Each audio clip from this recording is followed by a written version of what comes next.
Hello guys, Box Access here to do my first episode, my first review of Naruto 626 review. So, first of all, I guess one of the things that really makes you think about kind of the what Madara is trying to achieve is this kind of true dream he's talking about, which has to be his Moon Eyes plan. But he comes up with this idea, which he says is his true dream, and Hashirama asks him, "Well, what is it? Tell me, because I can help you. You know, if it's got anything to do with the village, I can help you." Um, Madara says something interesting. He says it's got nothing to do with the village, which doesn't really. I think it's kind of, if it has nothing to do with the village, why is he attacking it? So I guess I just find that a bit strange, but from what I can tell, the main thing he needed for his Moon's Eye plan, he already had the QB, but he couldn't. Well, he didn't even have the Gedomaza at that point, so there's no point in that. But I guess really it was to fight Hashirama and get his cells, if you can believe that. I mean, I don't see how the tablet even tells you that you need Hashirama cells or Senju cells to, you know, get the Rinnegan if you've got the special eyes, which we can. And that's another thing. Why is it the Sharingan? Why can't it be the Byakugan? I mean, I mean, aren't they kind of like? They say, I mean, what is the deal with that? I don't understand, because before the Senju, I mean the Uchiha clan, their Sharingan came from the Byakugan, so it's a bit. It's like I just don't understand where the Byakugan comes from. Where is it the other way round? I would like to understand what that's all about. Actually, I really would. I don't really know how Hashirama would have reacted, and that's assuming this is the Moon's Eye plan he's talking about, which I find it hard to believe he would have the necessary information to even come up with the idea of the Moon's Eye plan, let alone do it. So that was kind of the first section, which was pretty much Madara leaving and Hashirama losing his friend, essentially, which, you know, it hurt him, but you could tell that he just like, oh, you know, I'm gonna have to. I don't really have the luxury to mourn the loss of a friend. There's nothing I can do to convince him. He's got his own mentality about it. He's got his own ideals, and they're not going to change. Especially when he's pretty adamant that he's not going to be really part of the village anymore because no one likes him. So there's that, and then there's the second part, which is Hashirama's dream is complete, essentially. I mean, it's later on. There's something he says later on at the end of this chapter that I'll come to, and you know, it's a question that I want to ask you. And he essentially says that the village is complete. You know, the children are learning. They're not being sent out to fight. You know, they're learning about how to be ninjas, how to be shinobi, and other clans are taking that idea. Because so when these two people who are known to have great hate against each other come together, it's like, well, if they can do it, why can't we? And you know, there's other village systems starting to pop up, which is really cool. That a lot of Hashirama and Madara's ideas eventually came to pass, especially in their lifetime, which says a lot. I think actually it's a bit too quick, but you know, it's happening. But one of the things I didn't understand was they never mentioned the Fire Danio. How do they fit into this? Where yeah, I don't understand where do they fit into this, because it's obvious that they're important, but I swear there's not really much of a mention about it. So, and was there even a Fire Daimyo to begin with? I mean, from what I can tell, there was multiple different daimyos, and that's why the shinobi were practically mercenaries. So I think it's a bit weird. I mean, I'll ask you, what do you think the daimyo's role in the creation of the hidden leaf was all about? I mean, you know, did they take part in the construction of the leaf? Did they meet? Did they give? Was the fact that they gave their acceptance to this hidden village idea the main reason why it took off in the first place? I mean, there are multiple elements Kishimeto didn't look at, and I like to point out, a lot of people say, oh, this is the story between Hashirama and Madara, but that's not really what the flashback's about. The flashback is about the establishment of shinobi. No, it is. That's what the flashback pertains to. How the ninja village came to be. How shinobi were kind of standardized at that point. Not generalized, standardized. They came up with a standard, which is the ninja village system. Where are Hashirama's children?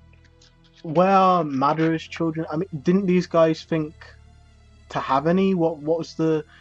I mean, considering how high the death rate was, I mean, the main reason the main reason Madara and Hashirama had so many brothers was because the death rate was so high.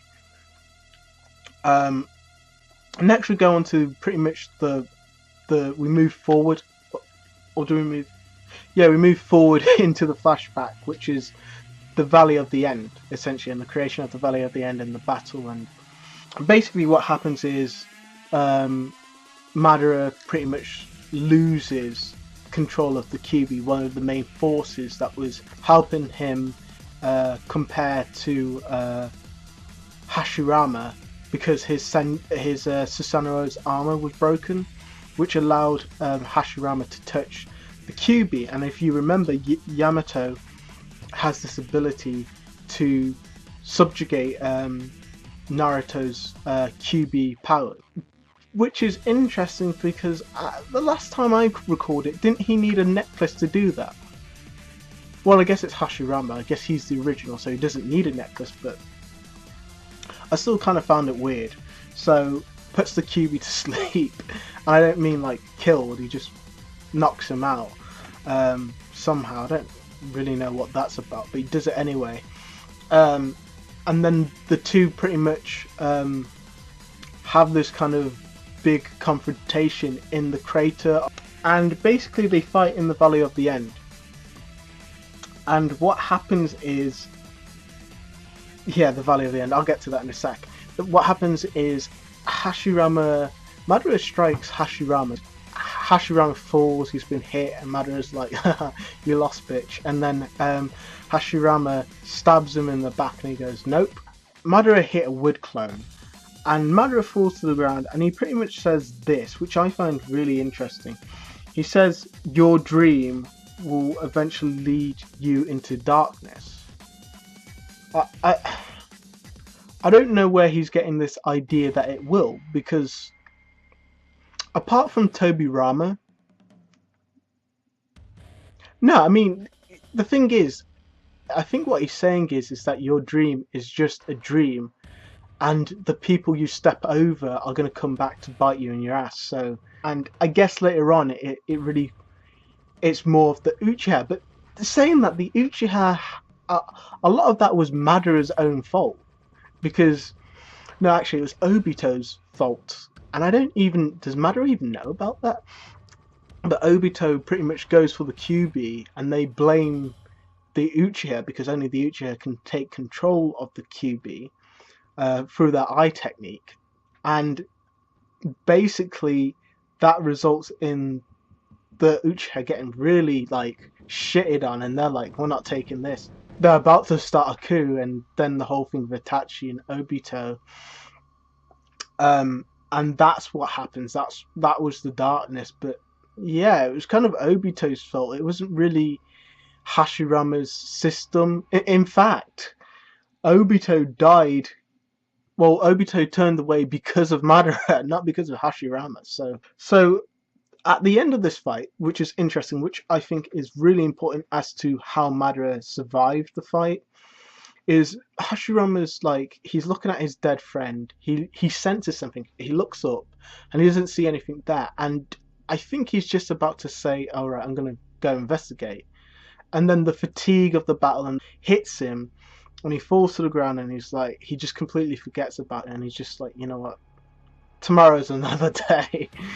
And I think that small instance gave Madara a window to escape. But I don't see how when Madara gets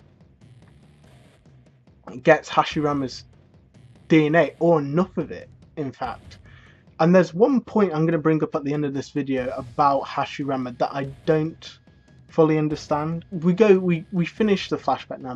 They're back in the cave, and I really think that that's not the end of the flashbacks. I think we're going to have one for Tobirama's era, one for Hiruzen's era, and maybe one for Minato's era. I don't see why though, because Hiruzen was part of Minato's era as Hokage, so I think it would be covered then. In fact, I don't even know why they revived Minato. What does he, you know, what can he offer them that he hasn't already done? I mean, people say the Kages are going to go off to fight, but I'm skeptical. I really am. I really don't think they are.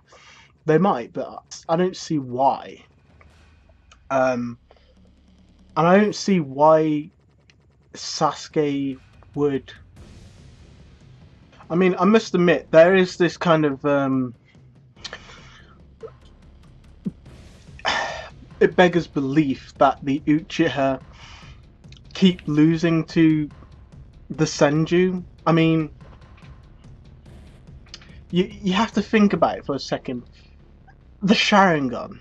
I mean, one of the things that doesn't make sense about the entire fight between Hashirama and Madara has Genjutsu.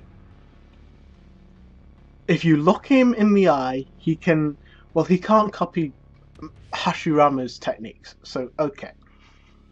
But he can read his techniques, he can kind of predict what he's going to do a few seconds before he can do it.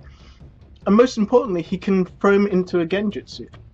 So, but somehow, either Madara just never uses against Senju, or what. I mean, I would be perfectly happy if Kishimoto said, oh, Ocular Genjutsu doesn't work against Senju. Okay, that would be much more acceptable.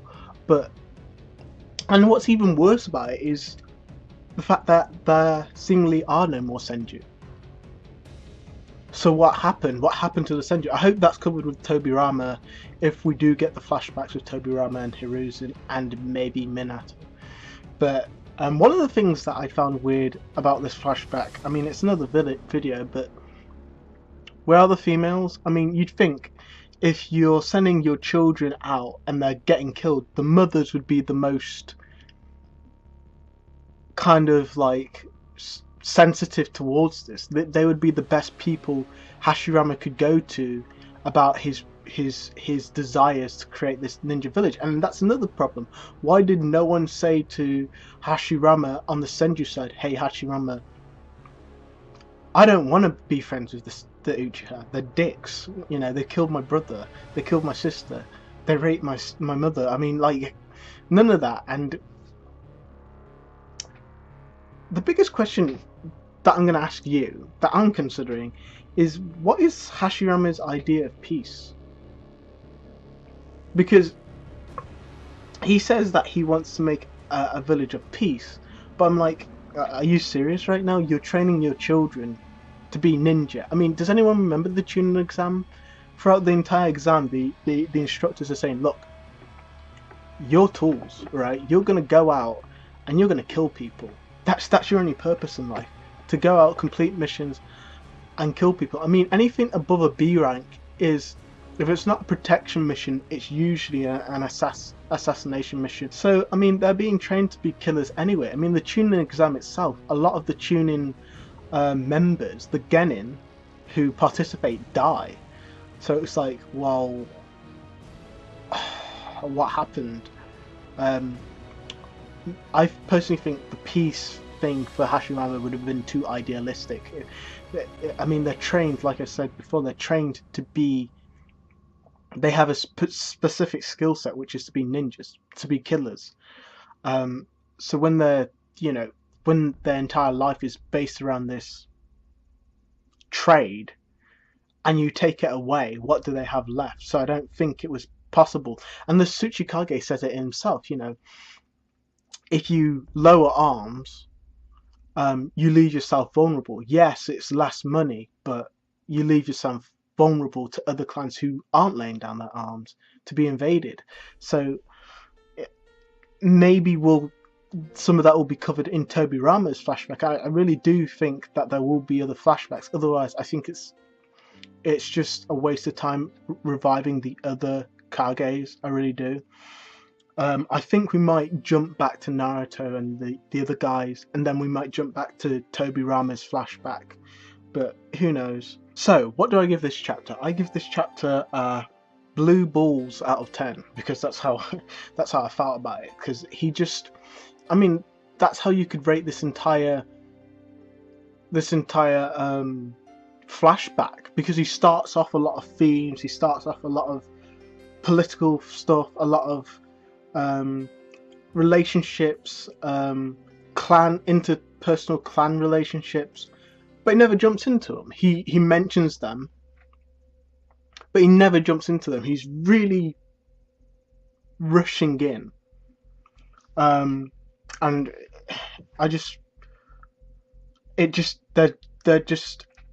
it starts us off, but he never finishes us off. We never reach that climax of